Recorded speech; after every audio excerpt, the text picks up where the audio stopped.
younger than me died from that disease that was perfectly healthy. Perfectly healthy died. An incredibly emotional homecoming for one man who spent 108 days in the hospital with COVID-19.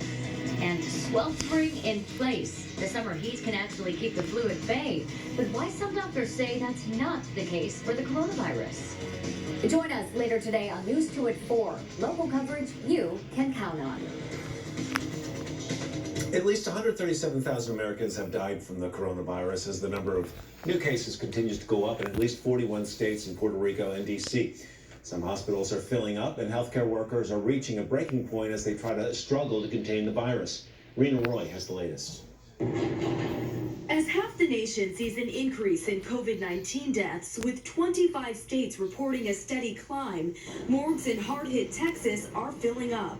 Refrigerated trucks placed back-to-back in San Antonio. It's a hard thing to talk about. People's loved ones are dying, but in the hospital, there are only so many places to put bodies. We're out of space. The state hit another record of nearly 11,000 new cases in one day. In Houston, nearly 100 members of the U.S. Army Medical Task Force arriving to help with the surge. Overnight, California's L.A. County seeing its highest ever number of new COVID hospitalizations. They come in faster than we're able to discharge. These patients turn very quickly. Hospitalizations are nearing an all-time high across the country, with more than 56,000 COVID patients right now. An internal FEMA memo obtained by ABC News shows more young patients are contributing to those numbers.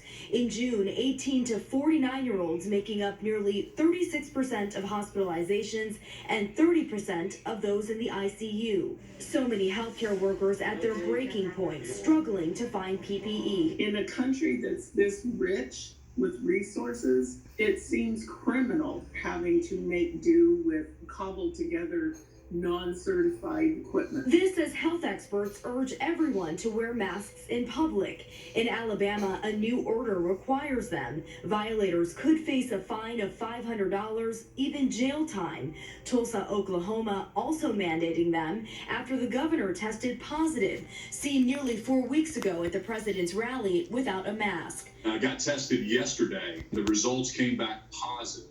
So I feel fine.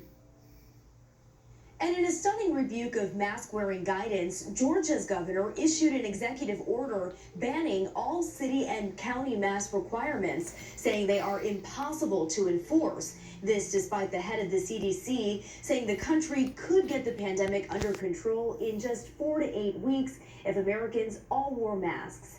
Rena Roy, ABC News, New York. Well, a tattoo could help keep track